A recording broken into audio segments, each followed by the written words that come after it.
Seja muito bem-vindo e muito bem-vinda a mais um episódio do Olhar de Especialista, o podcast do Bradesco que explora o mundo de investimentos junto com você. Eu sou Felipe França, você do outro lado conhece a minha voz como PH. Eu tô aqui com o Tailan em formato de vídeo hoje, hein, Tailan? Olha, eu tô até com umas borboletas aqui no Fazia estômago. tempo que a gente não ficava assim, hein? Faz tempo, é verdade. Mas o episódio de hoje eu já até separei aqui o meu papel, porque eu vou tomar notas a respeito de tudo que a gente conversar, dado que vai ser um assunto sobre planejamento financeiro essencial para a vida de todas as pessoas, não é mesmo? Com certeza. E aquilo que já antecipando, né? Quanto antes a gente começa, melhor é. Então é importante a gente anotar agora mesmo. Mas antes da gente iniciar o nosso episódio, eu quero lembrar você que está aí do outro lado da tela que o nosso canal é recheado de informações. Então todos os dias, às 7h30 da manhã, nós temos o nosso Morning Call. Então fica disponível para vocês via áudio, de segunda a sexta-feira. Temos também todas as terças, né? A editoria do Olhar de Especialista, que é essa que vocês estão vendo em formato de vídeo, sai às 3h da tarde, e sempre na última terça-feira do mês a gente tem a nossa editoria educacional, que é o Roda de Finanças. Então é muito importante vocês acompanharem, seguirem o canal e ficarem atentos a todas as publicações. Bom, iniciando aqui agora o nosso podcast, então dando o pontapé inicial, a gente está aqui com duas pessoas muito especiais. A primeira delas é gerente da Bradesco Vida e Previdência, está aqui no Bradesco há bastante tempo, é a Maria Flávia, que já veio inclusive em outras editorias com a gente. Maria Flávia, seja bem-vinda aqui ao nosso canal. Obrigada, Tailan. Obrigada, TH. Muito bom estar aqui com vocês de volta. Me apresentando aqui, eu sou gerente de gestão de desenvolvimento de mercado da Bradesco Vida e Previdência. Economista por formação, pós-graduada em gestão de pessoas e certificações de mercado financeiro aí que são essenciais para o nosso trabalho, né? CEA, CFP. Então, vamos bater um papo muito bacana hoje sobre planejamento sucessório, suas vantagens e as definições naturais e necessárias para um planejamento completo. A sopa de letrinha das certificações, né? Sempre. Muito bom. E para acompanhar a Maria Flávia, também estamos aqui com a Poliana Simas, ela que é especialista em planejamento patrimonial no Bradesco Global Private Bank. Poliana, muito obrigado por estar aqui conosco, o microfone está com você. Obrigada, Tailan, obrigada, PH. Eu estou muito feliz de estar aqui com vocês, é a minha primeira participação. Acho que vai ser um episódio super rico em que a gente vai trazer um pouco dos conceitos de planejamento patrimonial e sucessório para esse espectro mais amplo, né, que a gente vai abordar aqui hoje. E até me apresentando, eu sou advogada de formação, sou especialista em planejamento patrimonial e sucessório, já trabalho no mercado há quase 15 anos, né? Então, tem bastante tempo aí, muitas histórias, acompanhando muitas famílias. Sou especialista também em direito tributário. E estou muito animada para o que a gente vai falar aqui hoje. Com certeza, ótimo. Olha, vai trazer boas histórias por aqui. Olha, falou especialista em direito tributário, já tenho várias perguntas. Estou guardando algumas por aqui. Pensa que a gente está passando por uma reforma tributária que a gente aprendeu, rasga e joga para cima. Bom, vamos lá então, pessoal. Sem mais delongas, eu gostaria de compreender aqui de vocês duas quais são os passos para a realização de um planejamento financeiro e sucessório. E quais são os benefícios de começar isso o mais rápido possível? Perfeito. Eu gosto sempre de trazer essa analogia que cada patrimônio ele conta uma história. E a gente precisa conhecer os personagens dessa história. Então, para que a gente tenha um planejamento patrimonial eficiente, a gente costuma dividir em algumas etapas que são justamente essas etapas em que a gente vai coletar as informações que são essenciais. Não tem receita de bolo, não tem fórmula mágica. Então, como que a gente começa? Né? Então, primeiro, um mapeamento de composição familiar. Quem são os membros da família? Onde esses membros vivem? Quais são os relacionamentos que já existem? Se esses relacionamentos estão formalizados ou não? Então, tem gente namorando? Será que é um namoro mesmo ou é uma união estável aquele relacionamento? Né? Casaram? Qual que é o regime de bens? Ou estão em uma união estável? Qual que é o regime de bens que rege ali aquela relação? Entender se algum membro da família tem alguma dificuldade específica. Então, tem pessoas que, se elas receberem o patrimônio todo de uma vez, elas vão gastar tudo que tem e vão comprometer, inclusive, a própria subsistência futura, né? Então, todos esses aspectos que envolvem não só a composição familiar num contexto de organização, como também os aspectos subjetivos que envolvem aquele contexto familiar, é importante também que a gente consiga mapear. A composição patrimonial seria a segunda etapa. Então, entender o que essa família tem de patrimônio. E aqui, olhando toda a parte dos ativos. Então, quais são os ativos financeiros que tem, como estão organizados esses ativos, a localização desses ativos, se tem patrimônio imobiliário, está na pessoa física, está em holding, entender tudo isso, todos esses detalhes, para, a partir desse levantamento de todos os tipos de ativos que aquela família tem, e passivos também, porque a gente tem acompanhado, né, a questão do endividamento é muito importante, então você olhar tudo isso, ativo e passivo, nessa composição também é bastante relevante. E a terceira etapa é entender o que a família já tem ali de governança mínima implementada.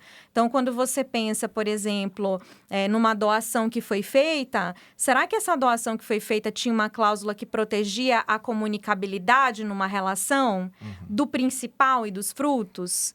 Né? Existe um testamento que foi feito. Tá, esse testamento está atualizado? Ele reflete ali a necessidade daquela família, daquela pessoa naquele momento? Ou ele foi mal escrito? Ele está desatualizado? Enfim, a gente precisa olhar para tudo isso e só a partir desse levantamento é que a gente consegue trazer as soluções. Então, é como se fosse uma ida à farmácia, você precisa saber os sintomas. Você antes tem que ter passado pelo médico para diagnosticar exatamente a substância que você precisa. É o mesmo racional, só que trazendo aqui para o universo de patrimônio, famílias e finanças, enfim. Perfeito, porque eu imagino que tenham muitas pessoas que realizam, por exemplo, um planejamento financeiro, um planejamento patrimonial, porém, para a parte que a pessoa estiver em vida. Exatamente. Não pensa para o momento póstumo, porque isso impacta diretamente o quão tranquilo será essa parte de sucessão para o momento da ausência dessa pessoa, porque, na verdade, nós estamos pensando na tranquilidade das pessoas que estão próximas a nós, dos nossos entes queridos. E é muito mais fácil fazer isso previamente, né, Poliana, do que na ausência da pessoa.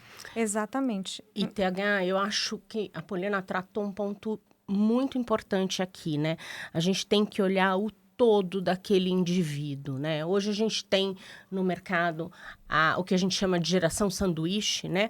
É aquela geração que cuida dos pais e cuida dos filhos também, né? E se você não olha esse todo, você pode falhar, né? Uma pessoa que falta ali, que tem essa responsabilidade ambígua, né? Para os dois lados, se você não considerar isso, o planejamento fica torto, né? Uma perna vai ficar solta ali, você não vai ter essa proteção.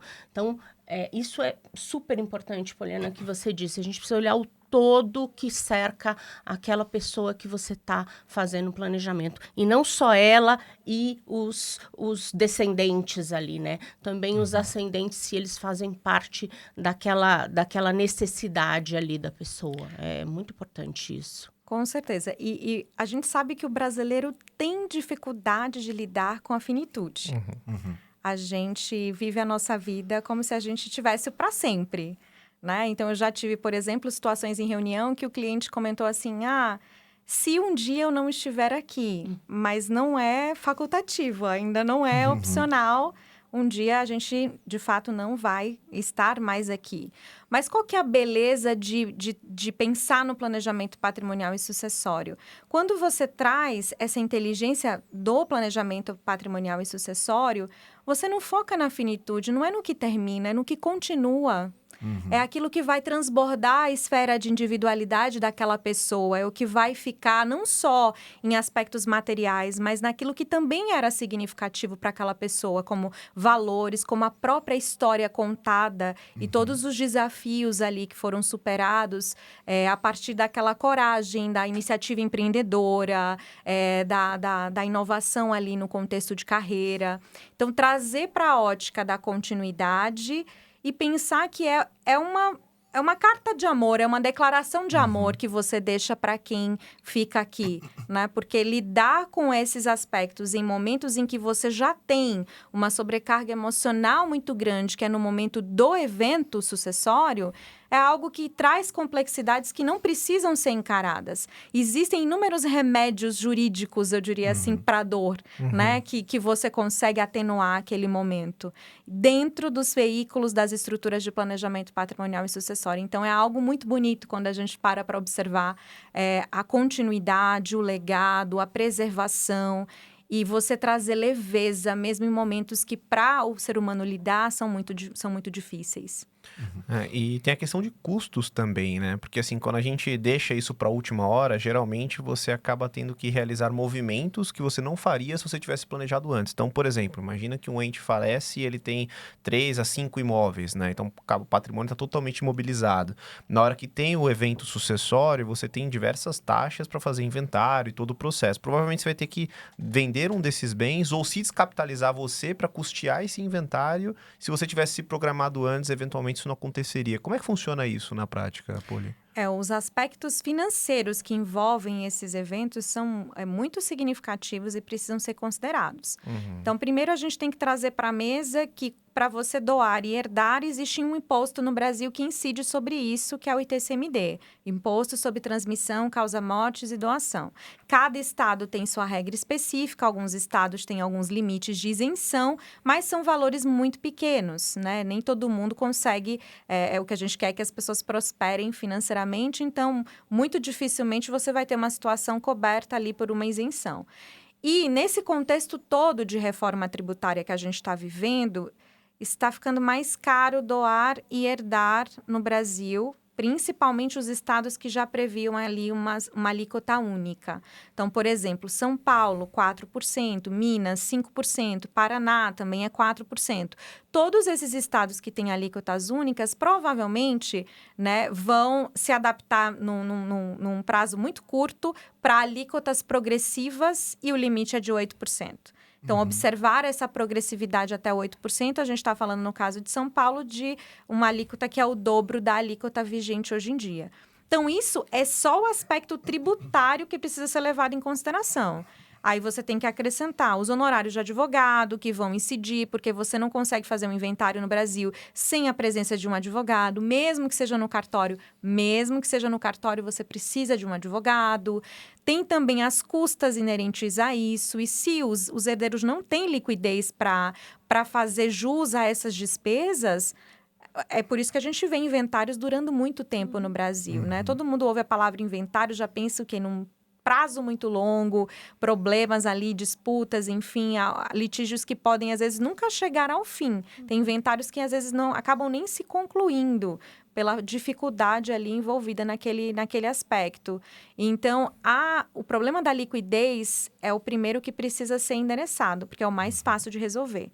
É você ter uma estrutura patrimonial organizada para você tirar esse grande problema do futuro. Aí você consegue eliminar esse problema com os veículos certos. E aí a Previdência ajuda nesse sentido, né, Maria Flávia? Com certeza, PH. A gente tem ali uma característica da Previdência de fazer a transmissão direta, né, para os beneficiários. Então, isso a gente resguarda a liquidez, que a Poliana acabou de falar. A gente resguarda também um valor para o custo de vida, porque a gente tem que considerar, além dos custos de inventário, que aquela família que ficou, ela continua pagando aluguel, pagando escola, abastecendo carro, fazendo supermercado.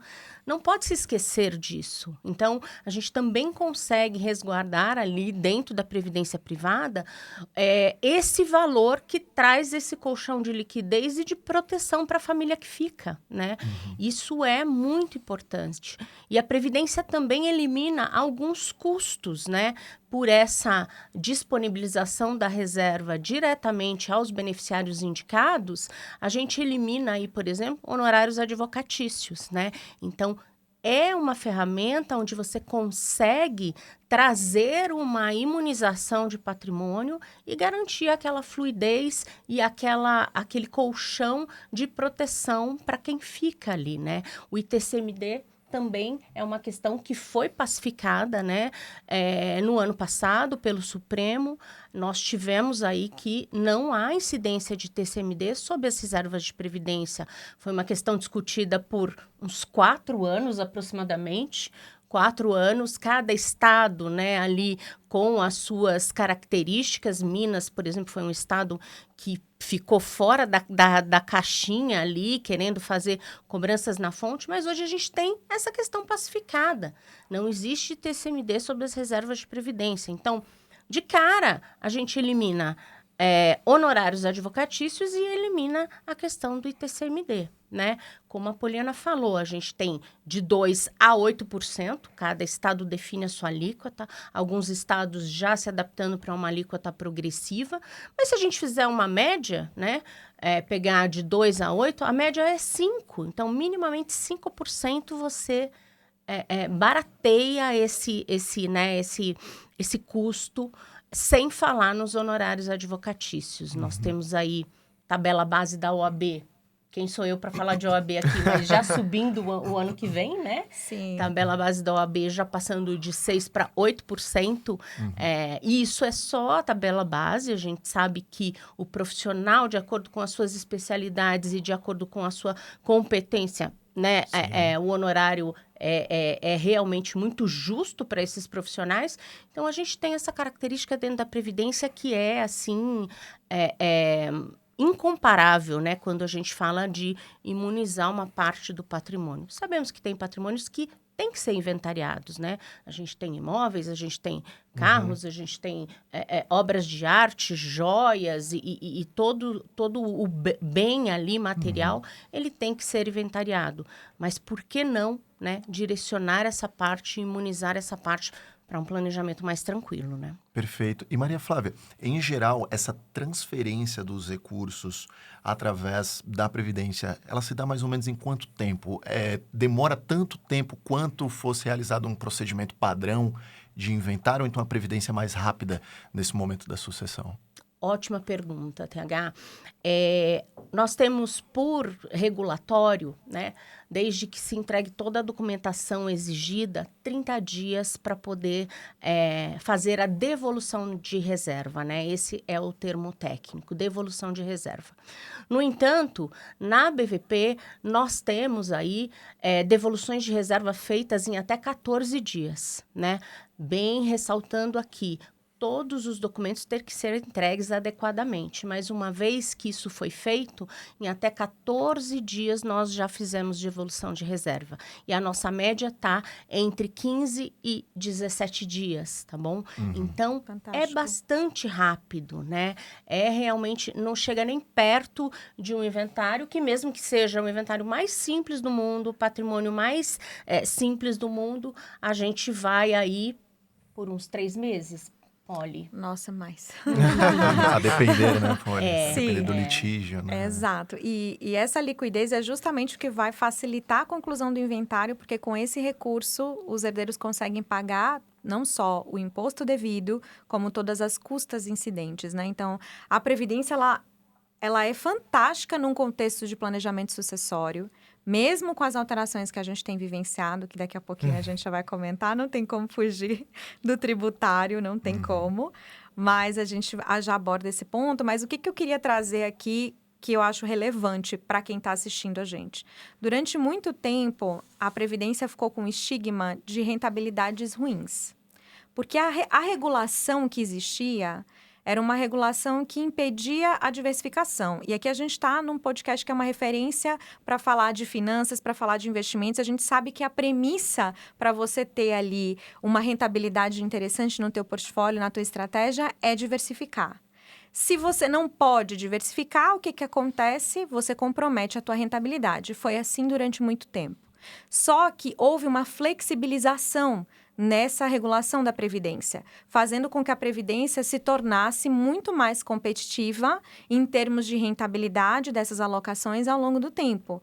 Então, a gente não tem mais esse estigma da Previdência que existia no passado. A Previdência hoje rentabiliza de uma maneira muito interessante. Tanto que a gente viu, né, tentativas de trazer isso para um contexto de equiparação a investimento, de querer considerar como se herança fosse, e não é. Tudo isso já foi superado, como a Maria Fernanda comentou. Desculpa, gente. Não, mas eles estão lá. editam, Você pode eles começar cortam, daqui. não tem problema. Maria Flávia. Eu te chamei de Maria Fernanda, desculpa. Imagina. Eles Pode editam começar lá. Como a Maria Flávia? Tá. Vamos contar um pouquinho só da sua, assim como a Maria. Tá, combinado. Aí depois vocês fazem um milagre. Ô, gente, só um ponto. Tá bem frio aqui. Eu não sei se teria como aumentar uns 2 graus a temperatura, assim, só. Não, tá, então foi bom eu ter errado. Entre aspas. Já ajudou. Acho que já dá até para puxar, Maria Flávia, depois, dado que a Poli já falou da possibilidade de maior diversificação em previdência, como que a Bradesco Vida e Previdência apoia o investidor nesse sentido? Nessa. Eu queria Beleza. só, antes de a gente entrar nessa, eu queria trazer tipo um percentual, mesmo pensando em mínimo, de que a pessoa tem que ter para custear o inventário. Porque a gente falou de 6 a 8%, vai subir, né, a OAB para 8%, mais o ITCMD que vai de 2 a 8%, então já dá 16%. Mas aí depende também do custo mensal dela e qual que é a expectativa de conclusão do inventário. Então, para fazer essa conta, você tem que considerar, quanto que eu preciso provisionar por mês para que a minha família consiga ficar confortável num período de X tempo. Tem Então. cliente que considera 6 meses, tem cliente que considera 1 ano, tem cliente que considera mais. Aí, coloca esse cômputo do custo de vida mensal. Aí você coloca no cômputo também a questão sucessória, né? O que você vai precisar para pagamento do ITCMD dos ativos que necessariamente vão ser inventariados. E aí você coloca tudo isso no cômputo, ITCMD, honorários, custas. Se tiver patrimônio imobiliário em estados diferentes, são valores de ITCMD diferentes, porque no imóvel é a alíquota do estado onde o imóvel está. Sim. E aí você vai ter uma noção de percentual. Então, não é tão simples Não como parece. Não é fixo, né? Não é. Mas talvez trazer já essa ideia, tipo... Eu acho que a gente poderia trazer essa ideia, que é um percentual muito variável pelas características do cliente, mas que, em média, se a gente trabalhar com 20% do patrimônio, a gente chega em um bom valor. Mas que o ideal é a gente olhar ideal as é sobrar e não faltar nesse características. momento, né? Exatamente. Acho que 20% a gente chega numa margem Acho bem que a gente ok. chega num bom aproveitar percentual. aqui, Com Opa, licença. Só vou colocar um pouquinho mais assim. tá bom. Que Tá. você olha Então, aqui pra só Ô, perguntar os André, valores como que a mínimos, gente né? voltar mesmo? Beleza. Nada disso a gente gravou. falar. Vou falar como a Maria Flávia. Foi alguma coisa assim que você disse. Tá, eu só Foi preciso alguma lembrar frase. o Você tem que que lembrar o contexto? Você Tem que lembrar o contexto. Me dá 2 segundos que eu Você- já lembro. eu- ITCMD não incide sobre... Ah, Você lembrei. estava falando do ITCMD. Da questão da pacificação Da do Supremo. pacificação, Isso. Lembrei. Boa. Pronto. Ai, obrigada. Porque você falou da diversificação dos planos de previdência primeiro, Exato. né? E aí Aí depois depois- você começou a falar, provavelmente, da... É Ai, isso aí. gente, desculpa. Imagina. Foi Ah, um que erro. isso. Normal. Acho que eu olhei Todo- pra Fê. Não, e todo podcast a gente também dá uma paradinha assim, tá tranquilo. Relaxa, Poli. É. Vamos lá, então. Bora. Olhando pra frente, então, por favor, Poli. Então você começa em 3, 2, 1. Assim como a Maria Flávia bem pontuou, a gente já superou essa questão no Supremo Tribunal Federal, então o ITCMD não incide sobre planos de previdência, o que é fantástico. Só que o ponto aqui é trazer para a ótica da eficiência enquanto a pessoa está viva, né? Enquanto a pessoa está bem, usufruindo do patrimônio dela. Então, a gente já viu que vai funcionar muito bem no contexto sucessório. Mas enquanto a pessoa está aqui, a previdência também funciona de uma maneira muito interessante. Por quê? E aí a gente tem aspectos tributários muito significativos, né? Então, os fundos de previdência são fundos que permanecem sem come-cotas. Então, se você deixa de pagar o tributo naquele momento e você usa aquele rendimento para reinvestir e você só vai pagar isso lá na frente, você potencializa o teu resultado financeiro. Então, isso é uma coisa muito interessante da Previdência. Quando a gente olha, por exemplo, para o PGBL permite que você faça a dedução das contribuições, que é do que você aporta ali na Previdência, até o limite de 12% da tua renda tributável no ano. E aí, muita gente tem dificuldade de entender esse racional, né? Mas como assim deduzir? Então, eu vou tentar explicar aqui de uma maneira muito simplória, com todas as desculpas, né, pelo exemplo simples, mas é como se você tivesse no teu dia a dia os teus rendimentos que são tributados normalmente, né, com aquela alíquota progressiva que chega até 27,5%. Então, pensa na remuneração. Você tem o teu salário ali mensal, vai aplicar aquela alíquota progressiva até 27,5% e você recebe ali o teu líquido. Então, esses rendimentos que você vai recebendo ao longo do ano, eles entram nessa fila para a tributação que vai sofrer os 27,5%. Quando você aporta na Previdência no PGBL, é como se você retirasse aqueles 12% que a legislação te permite dessa fila. Então, você fala, veja bem, você não vai entrar na fila agora, você vai entrar na fila depois. Só que o entrar na fila depois, que é quando você aporta no PGBL e você vai receber isso lá na frente, se você optar pela tabela regressiva, você vai pagar 10% depois de 10 anos. Então, você tirou algo que seria tributado na fila de 27,5%, guardou ali com um investimento potencializando aquilo para entrar numa fila de tributação no futuro a 10% se você souber aguardar. Então, por que o PGBL eu tributo sobre o todo? Porque você tirou da fila da tributação, você não tributou ali. Você vai tributar lá na frente, com essa possibilidade de chegar numa alíquota de 10%. Quando a gente olha para todo o contexto de tributação, é a menor alíquota que a gente tem dentre os tributados no mercado financeiro. Sim. Né? Então, olha a eficiência que o PG e o VG trazem para a mesa num contexto de alocação, estratégia de alocação em vida, com esse caráter, né, previdenciário, enfim, e que também já te resolve inúmeros problemas da sucessão. Então, como que a gente fala de planejamento patrimonial e sucessório sem falar de previdência? Não tem como. Não tem como não colocar isso na mesa. Muito bom. E eu diria que nem de planejamento de longo prazo, né? A gente não tem como falar sem falar de previdência por todas essas características, né? Essa isenção de tributação ali durante a acumulação. Então, muito bem colocado, Poli, e eu acho que quando a gente fala aí de longo prazo, e é sempre uma lição que a gente tem que ter e passar, né? Um planejamento financeiro completo, ele tem que cuidar do curto, do médio e do longo prazo, né?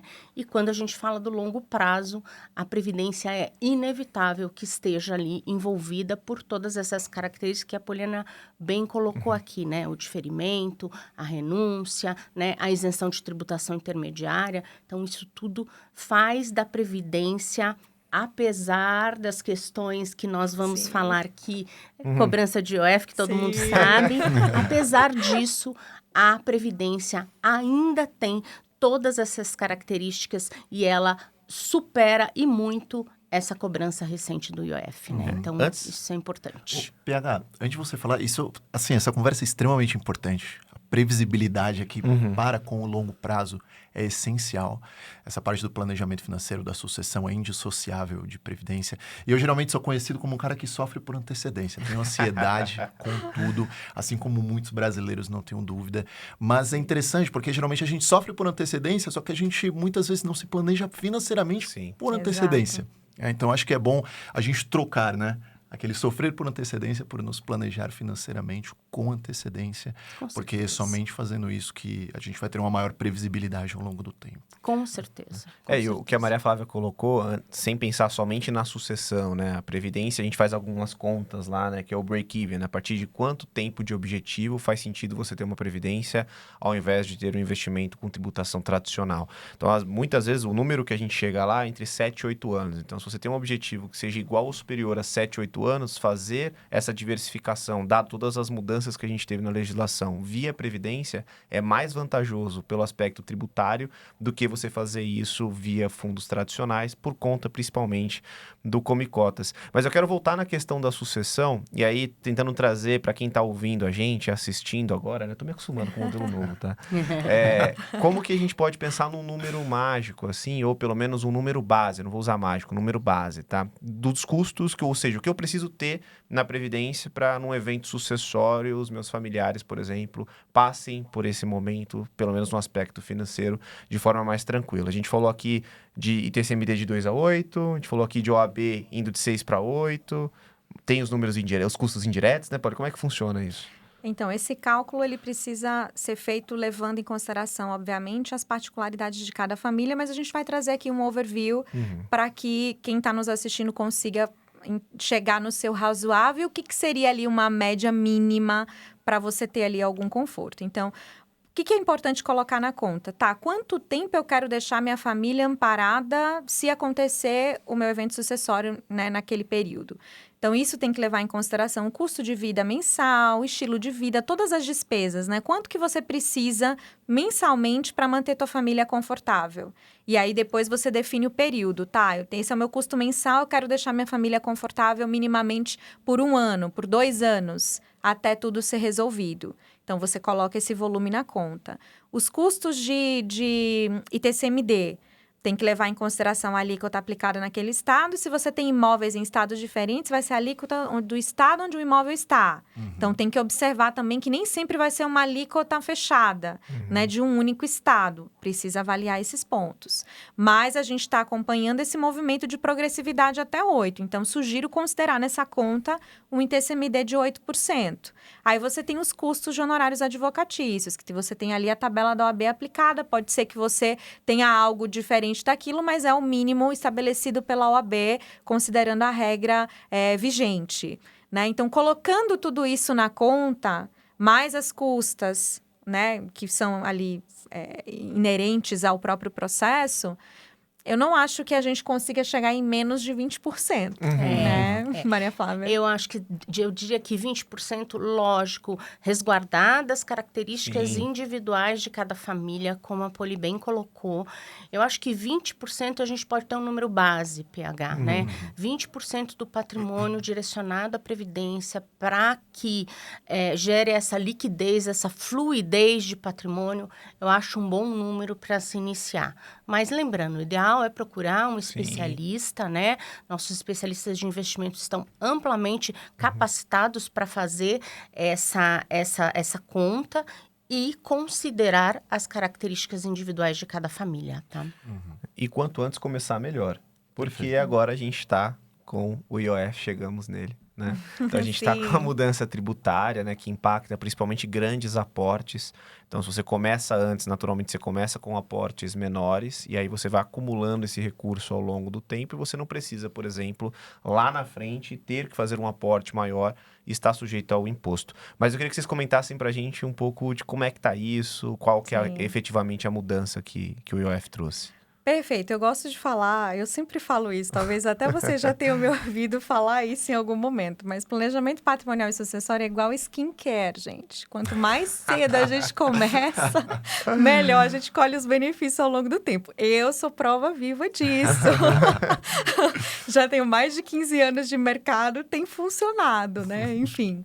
Mas quanto antes começar, melhor, né? Se começar de maneira tardia ainda, assim você vai colher benefícios. O pior cenário é não olhar para isso com atenção e não tomar ali alguma iniciativa para estruturar esse planejamento, né? Esse planejamento patrimonial e sucessório como um todo. Mas em relação à IOF, o que a gente tem de novidade? Primeiro, eu não vou fazer contar a história da saga. E que fique Porque claro foi aqui, uma saga e tanta, né? e que fique claro aqui para todos que estão nos assistindo que hoje é dia 30 de setembro. Vamos lá. Exato. As coisas podem mudar eventualmente. Ótima observação. Ótima observação. Exato. Eu brinco que tributarista no Brasil virou profissão de risco, né? O nosso coração não aguenta mais tanta novidade. Mas, enfim. Qual que é o cenário que a gente tem atual? A gente tem o decreto vigente, né? E esse decreto vigente, ele estabelece que até o final do ano, a pessoa pode fazer contribuições no limite de 300 mil por seguradora sem incidência do IOF de 5%. E a partir de 1º de janeiro do ano que vem, a gente vai ter a incidência de 5% de IOF para aportes superiores a 600 mil. Tá? Para o VGBL. Isso é bem importante. O PG não foi alterado, continua fora, é apenas o VGBL. E aqui, muita gente se pergunta, né? Nossa, mas agora eu vou aportar e eu vou sofrer esse impacto dos 5%. Quando a gente coloca todos os benefícios da Previdência e a gente calcula isso, e nós temos especialistas no Private que fizeram já todos esses cálculos, a gente consegue ver o quanto a Previdência continua saindo na frente, mesmo nesse contexto de tributação do IOF. Até porque, quando a gente pensa no ITCMD incide sobre o valor de mercado dos ativos na data da sucessão. O IOF vai incidir sobre o teu valor presente do aporte. Você vai deixar toda a tua rentabilidade ao longo daquele período sem a incidência da tributação sucessória. Só da tributação ali sobre o rendimento que naturalmente já aconteceria de outra maneira, né? Então, isso é muito importante levar em consideração. Não só isso, a gente já falou aqui, os fundos de previdência não têm come cotas. Então, se durante todo esse período o meu rendimento vai ser reinvestido sem eu pagar nada de tributo e eu só vou pagar lá na frente, né, colocando tudo isso nos cálculos, a gente vê que o IOF pode assustar no primeiro momento, pode, mas não inviabiliza, não é uma dor de algo que se está perdendo um benefício, porque não, o benefício continua e não dá para a gente falar de sucessão sem a gente falar de previdência. Não tem como. Com IOF, sem IOF. O IOF é só uma variável a mais que não compromete o resultado final, que sempre foi e continua sendo muito positivo. Eu gostaria de trazer, além do que a Poliana nos colocou aqui, que fazendo um comparativo, considerando o longo prazo, que é onde a gente está ali alocado, a previdência privada está alocado, e fazendo um comparativo com outros investimentos, a gente tem uma vantagem competitiva ainda com IOF de 5% ali na cabeça, tá? Exatamente por conta de todas essas características que a gente falou. E aliado a isso, a gente tem uma característica que é a mudança da característica do benefício da política de investimento ali, né? Que é super relevante. Fizemos alguns cálculos ali na seguradora, né? Perguntei ali para o ChatGPT qual que é, né? O tempo médio que um brasileiro faz a sua acumulação para um longo prazo. E ele me respondeu 30 anos. Na sequência, eu perguntei para ele em quantas vezes a curva de juros se inverteu nesses 30 anos, né? E aí, 13 vezes. 13 vezes que eu precisei olhar para o meu investimento e reposicioná-lo, né? Perfeito. E realocá-lo, porque a minha curva estava subindo, de repente começou a descer. Minha curva estava descendo, de repente começou a subir. E a gente precisa realocar ali. Na Previdência, você faz esse trânsito, essa realocação, sem nenhum tipo de custo, sem nenhum tipo de taxa, sem nenhum impedimento, né? Através do Instituto da Transferência Interna, que a gente bem conhece aqui. Isso é um ótimo ponto. Então, isso além de todas as questões de isenção de tributação, de diferimento, de renúncia, de tudo que a gente já conhece, se durante 30 anos, por 13 vezes, eu tiver que resgatar meu investimento, ser tributado e realocar de novo na tabela de tributação lá em cima, eu tenho uma perda importante da capacidade de acumulação nesse investimento. Com certeza. Fizemos contas ali que podemos chegar a quase 90% a mais de acumulação se eu não tiver essas realocações em 30 anos, tá bom? Então, isso é muito importante da gente colocar. São características que, quando a gente tangibiliza em números, né? E a gente sabe que, enquanto investidor, somos aqui todos especialistas, mas também somos investidores. Sim. E a gente quer olhar o resultado ali, né? Do meu investimento. Então, quando a gente tangibiliza em números, eles saltam aos olhos, né? Mesmo o diferimento fiscal. Se eu consigo aquele diferimento anualmente pelo aumento das minhas despesas no imposto de renda causado pelo PGBL e eu reinvisto esse diferimento, quando eu chegar em 30 anos, eu tenho um patrimônio considerável ali só fazendo os reinvestimentos do meu diferimento anual. Então, essas são características importantíssimas e que, fazendo uma brincadeira aqui com o IOF, deixam o IOF no chinelo, tá bom? Vamos ser sinceros aqui. Sim. Então, temos um produtaço aí para combater tudo isso, né? Perfeito, perfeito, Maria Flávia. Eu gostaria até que você complementasse aqui com um ponto que recentemente foi uma inovação para a Previdência, que é a escolha do regime tributário ao final. Isso é isso sensacional, isso é sensacional. Tailã, obrigada por essa deixa. Um dos pontos importantes aqui o mercado tem tentado insistentemente, é uma das nossas missões enquanto seguradora, facilitar, simplificar o produto. Porque a gente tem uma missão de popularizar a previdência privada. todo mundo precisa. Nós estamos vendo o nosso contexto Brasil, o nosso contexto Previdência Social, e todo mundo vai precisar desse produto. Então, o objetivo dessa lei, é importante que se diga, foi a simplificação do produto, para tornar ele mais palatável, mais digerível. E aí, uma das variáveis que eu tinha que considerar é escolher a tributação na contratação. Não sei, isso é longo prazo. Daqui a 20 anos, 30 anos, eu não sei como eu vou estar, eu não sei como vai ser o meu tipo de renda, se ela é tributável, se não é. Então, isso realmente dificultava, né, a penetração do produto ali. Então, a Lei 14.803, ela veio para isso, para simplificar o produto. E agora, eu não preciso mais escolher a tributação quando eu contrato. Eu vou escolher lá na frente, no meu primeiro resgate ou na transformação desse benefício em renda. Isso é sensacional, Sim. porque eu caminho todo esse período, lembram, nós estamos falando de longo prazo, então eu Sim. caminho aí 30 anos, vamos usar o tempo que o ChatGPT me deu, 30 anos, e lá na frente eu vou decidir. Então, um dos fatores que eram muito relevantes na contratação e que complicavam isso, ele deixou de existir, que é a tributação progressiva e regressiva. Tenho também que falar que é o único tipo de investimento que me permite escolher como eu quero ser tributado, né? Vamos deixar isso super claro. Na Previdência eu escolho, né? Eu posso ir para a tributação progressiva, a base dela é a minha renda tributável anual, ou eu posso ir para a regressiva, que a base dela é o tempo de permanência, né?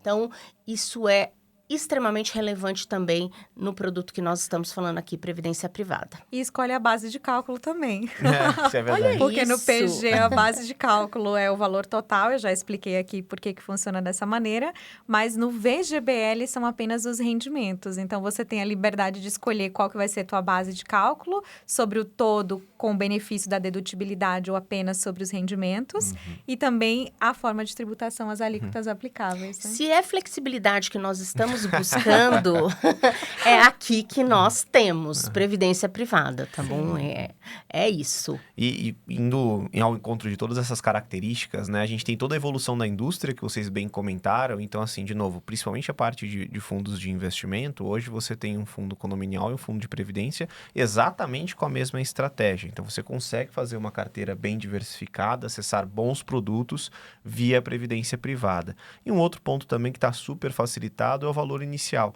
Porque grande parte do nosso público, né, quando a gente puxa o raio-x lá, né, do Spotify, a gente vê que são pessoas entre 25 e 35 anos. Então, o valor inicial pode ser um ponto importante para quem vai tomar essa decisão. Então, quando a gente olha hoje, é super acessível. Então, Sim. com 50, com 100 reais, você já consegue fazer um aporte. E, naturalmente, com as dicas que a gente deu aqui, você já tem até um norte de por onde você começar. Então, os 20% lá, que é o número base que a gente comentou aqui. Então, você pegar do que você vai investir, que vai ser seu patrimônio no futuro, 20% do que você vai investir deve ser alocado em previdência privada, por exemplo. E aí você tem toda uma recomendação, né, Maria Flávia, via aplicativo que a gente faz lá. Até se você quiser contar um pouquinho de como que é isso. Quero, e é um recado para esse público jovem do Spotify, né? A partir de R$50 você já consegue fazer uma previdência privada.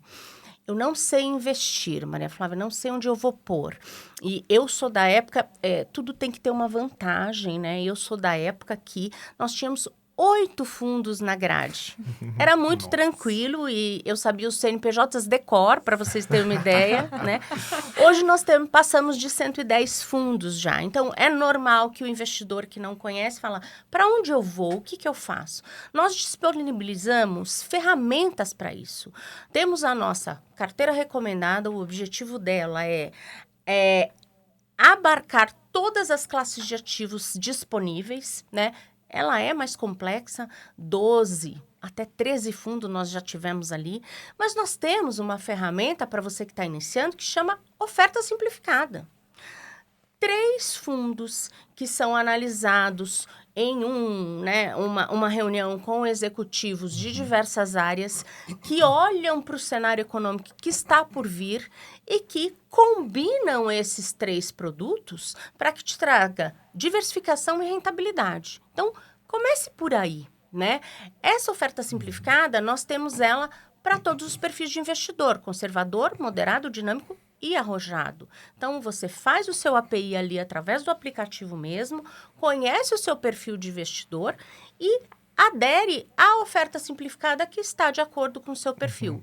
Não tem erro, você está bem direcionado ali, você está capturando rentabilidade e está com diversificação. E hoje a gente tem, né, PH, você me deu essa deixa aí, nós temos mais de 110 produtos na grade com diversificação de ativos, diversificação geográfica, diversificação de mercados, diversificação de gestores. Então, pode parecer complexo, mas a gente tem ali oferta simplificada que te conduz de uma maneira bem tranquila. Então, R$50, separe do seu orçamento, faça adesão à oferta simplificada e você não vai se arrepender. O poder de fazer a composição da sua reserva, diferente do que acontece na Previdência Social, é surreal. E a hora que você perceber isso, aí não tem para mais ninguém. É bom demais. É bom demais. Aquele valor crescendo. É bom É demais. muito bom. Aí você olha num mês, olha no outro. Sim. E se você tiver o cuidado de fazer uma planilhinha, um caderninho, como queiram, né? Aham. Eu coloquei R$50. Depois de um ano, quanto eu tenho? Gente, isso é Viciante, eu diria. viciante. Vamos nos viciar nas boas coisas, né, PH? exatamente. Vamos nos viciar nas boas coisas. E você comentou da oferta simplificada, a gente tem bastante lugar de fala para falar, porque a gente participa de todo o processo, ela está integrada com o processo de recomendação da instituição, né? Então, o processo de recomendação do Banco Bradesco hoje ele é unificado e a oferta simplificada ela deriva desse processo e os produtos que estão na oferta simplificada são produtos que estão dentro da carteira completa. Então, é o que a Maria Flávia falou, às vezes a carteira completa traz um número grande de produtos, dependendo do volume inicial, você não consegue aderir a todos eles. Fazendo a oferta simplificada, o investidor tem que ter tranquilidade do quê? Que os produtos que ele está acessando são produtos presentes dentro da carteira completa, né, Tailan? Então, ele consegue ali dar o primeiro passo nesse processo de diversificação sem muita complexidade. Sem dúvida, sem dúvida. E ao longo da fala da Maria Flávia, ela falou algo bem interessante aqui. Algumas pessoas, elas me perguntam, poxa, Tailan, eu deveria investir em Previdência? Qual que é o momento certo para começar? Bem, o momento certo para começar é ontem. Exato. Né? Já passou. Ponto. E não tem perfil, não tem idade. Não. É para isso. todo tipo de investidor. A Sofia já tem previdência? Já fiz a dela. Fiz a dela, visando aí a tributação de longo prazo. Tailan, a gente tem uma frase lá na Planejar, da qual eu também faço parte, né? Que a gente fala, quanto mais cedo, melhor. Mas nunca é tarde demais. Excelente. Então, Excelente. vamos, né, olhar para o nosso planejamento e isso é extremamente prazeroso e viciante, né? Ótimo. Boa. Comece antes de estar pronto também, né? Às vezes todo mundo quer estudar Sim. tudo. Dá o primeiro Exato. passo, né? Pessoal, acredito que cobrimos tudo por aqui. Passamos por Nossa, tudo. que papo bom. Muito bom. O tempo voou. Voou, realmente foi super rápido. E acho que agora a gente vai aqui pro nosso Elevator Speech, nossa Boa. conversa de elevador. Ok. É realmente um bate-bola aqui para entender mais de vocês. Eu gostaria de compreender qual foi o momento econômico, qual foi a situação vivida no mercado financeiro que marcou vocês. Né? Enfim, algo que tem acontecido ao longo da carreira de vocês que vocês gostariam de trazer aqui para nós. Pra Poli, se você quiser trazer um case extraordinário de planejamento patrimonial, pode trazer também, tá? Eu vou citar um momento que eu acho que foi um divisor de águas, que foi o programa de regularização cambial e tributária que a gente vivenciou em 2016. E foi um marco antes da troca automática de informação. Então, a gente tinha uma situação dos brasileiros com recursos fora do Brasil que não eram devidamente declarados aqui para as autoridades tributárias, e esse programa permitiu que essas pessoas que tinham recursos lá fora de origem lícita pudessem fazer essa regularização. Hoje a gente vive num verdadeiro Big Brother fiscal, né? Então, os países trocam informações financeiras entre eles com base no vínculo de residência fiscal. E ter participado desse momento é um momento histórico do ponto de vista de história, né, do mercado financeiro como um todo, desse divisor de águas, de ampliar essa possibilidade da internacionalização, agora uma internacionalização dos portfólios de uma maneira muito mais tranquila e aderente às regras, né, tributárias e, enfim, globais, não só olhando o Brasil como exterior. Então, me marcou bastante, foi em 2016 isso, foi um sucesso esse programa. E a gente vive, de fato, um outro momento, né, de diversificação global depois desse programa. Então, foi marcante, realmente. Poxa, bacana. Muito bom, muito bom. Diversificação global que é extremamente essencial no portfólio dos investidores. Que isso é a conversa para outro papo, porque não é Sim. só investir, tem que saber como cumprir as obrigações fiscais aqui no Brasil. Perfeito. Temos um fundo em previdência que investe em diversificação global. Só para fazer esse parênteses aqui, tá bom? Muito bom com você, Maria Flávia. Pessoal, quando eu falo de cenário econômico, tem um momento que me marcou e me marca até hoje, pela origem do movimento, que é a greve dos caminhoneiros, tá? A gente sempre tem marcos históricos no cenário econômico vindo de cima para baixo, né? Então, uma delação premiada, um caso JBS, né? Wesley Day, quem não lembra disso e tal. E eu tenho algum tempo acompanhando esses movimentos. Então, a greve dos caminhoneiros impactou a economia. Hoje, quando a gente faz uma linha do tempo econômico, a gente vê isso lá, tá? Então, a origem foi ali, né? De baixo para cima, né? Um bottom-up. Então, esse movimento sempre me marca.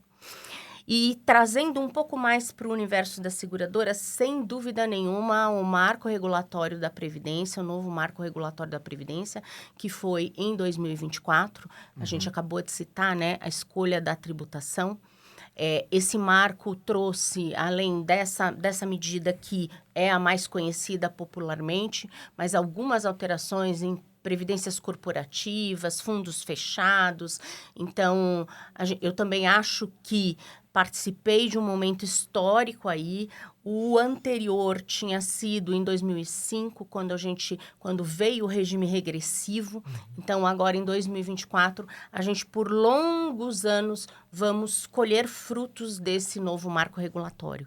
Então, acho que esses dois momentos, um de mercado financeiro, outro de mercado segurador, me impactam bastante. Veio um flash aqui da greve dos caminhoneiros que a gente já atendia, Sim, né, na sim. época. Foi realmente um movimento Vocês lembram muito o que foi? interessante. E é um movimento que veio de baixo para cima. Veio o bottom-up, igual você comentou. Muito, muito, muito louco. Muito louco. Bom, e a segunda questão é com relação à indicação de um livro. E aqui eu vou abrir para paper, filme, série, enfim, relacionado ao mercado e um fora desse contexto. Combinado. Então, vamos lá. As minhas duas indicações. No contexto de mercado, eu acho que a Psicologia Financeira é um livro fantástico, porque mostra o quanto as decisões numéricas racionais, na verdade, não são tão racionais assim. Excelente. Né? Tem todo o aspecto emocional envolvido e a gente vê muito isso na prática, né? Lidando com planejamento patrimonial. Não tem como você dissociar o elemento, né, emocional ali no relacionamento com as famílias ao longo do tempo, enfim. Então, acho que esse livro traz mensagens importantes de como a gente, às vezes, toma decisões com vieses que a gente não consegue enxergar e o quanto todo o aspecto subjetivo molda a nossa pseudo-racionalidade. E livro fora de mercado que eu acho que contribui para o desenvolvimento pessoal. Eu gosto de obras que tratam dessa questão do desenvolvimento pessoal. Eu gostaria de sugerir Hábitos Atômicos. Eu acho que foi o livro mais transformador para entender hábitos da minha vida. E é um assunto que me interessa. Eu já li outros com o mesmo propósito, né, com o mesmo tema, mas acho que esse é o que mais traz contextos práticos que a gente consegue implementar no dia a dia e é realmente transformador. Poxa, bacana. Ótimo. Eu sou fã do Morgan Housel, né? Então eu sou suspeito para Tá, falar de psicologia podcast sim, podcast financeira. não, você fala dele aqui. Então. Não, dessa vez eu não vou falar, porque senão... Suspeito, suspeito. né? Suspeito. E o seu, Maria Flávia? Pessoal, assim, eu leio muito mercado financeiro pela característica, né, da minha função lá. E é uma dica que eu dou para minha equipe. Eu tenho até pessoas novas lá que chegam sem saber nada de cenário econômico. E aí, eu acho que o Focus é um relatório simples de ler e que traz todos os detalhes. Se você começar a ler ele frequentemente, você vai entender o sobe e desce, os movimentos, o impacto de uma medida na economia e até nos seus investimentos. Então, o relatório Focus é um relatório bem detalhado e eu acho que é fácil de ler. Eu avalio dessa forma. Fora do mercado financeiro, o último que eu li agora foi A Morte de Ivan Illich, de Tolstói. Primeira vez que eu leio Tolstói. Achei que era uma leitura muito mais complexa, muito mais difícil, mas como eu estava fazendo parte ali de um ciclo de leitura, né, de um grupo de leitura, ela foi muito intuitiva, muito bacana. A gente tirou lições para a vida pessoal de Tolstói, que parece meio maluco, mas é isso. Então, me marcou demais essa leitura. E aí eu recomendo, porque vocês vão ver Tolstói com uma outra né, uma outra roupagem, assim, uma outra cara. É bem bacana. Muito bom. Já vamos colocar aqui na biblioteca do Olhar de Especialista. Boa, isso aí. Exatamente. Pessoal, nós vamos chegando aqui ao fim do nosso podcast. Olha, foi super rápido. Eu nem percebi. Ficaria horas. Não, dava para ficar assim um dia todo, dúvida, né? Sem problemas. E realmente a gente agradece muito o tempo de vocês. Poliana, em nome do Bradesco Private, agradeço aqui a sua participação. Maria Flávia, em nome da Bradesco Vida e Previdência, queria deixar a palavra final com vocês. Obrigada pelo convite. Para mim foi uma alegria enorme participar aqui desse momento com vocês. No nosso dia a dia, acho que o que mais nos preenche é poder contribuir de alguma forma com informações que possam ajudar as pessoas numa melhor tomada de decisão, né? Então, eu acho que se hoje a gente trouxe aqui, né, elementos que podem contribuir para que as pessoas tomem melhores decisões a respeito dos investimentos, da vida, né, do planejamento patrimonial e sucessório como um todo, acho que a gente cumpriu a missão. E isso certeza. é motivo de bastante felicidade. Então, obrigada, pessoal. Bom, o meu recado final é primeiro agradecer vocês, meninos, mais uma vez aqui com vocês. É muito bom sempre o bate-papo, o assunto é sempre muito bom. E eu sigo naquela minha saga de desmistificar e tornar simples o hábito de investir e se planejar para o futuro, né? Eu tento usar uma oratória muito simples, muito tranquila, para que todo mundo entenda e todo mundo perceba que eu tenho acesso a isso e eu posso fazer isso, porque não é tão complexo, assim como Tolstói, não é tão complexo quanto eu imaginava. Então, esse é o meu recado final. Não se deixem assustar por economês né, ou segurês, ou tecniquez que tem por aí. É para todo mundo e se arrisquem que vale muito a pena. É viciante, vou usar as palavras PH aqui. E é um vício bom. É um vício bom, é isso aí. Sim. E você que nos acompanhou até aqui, esse foi mais um episódio do Olhar de Especialista, o podcast que explora o mundo de investimentos junto com você. Valeu!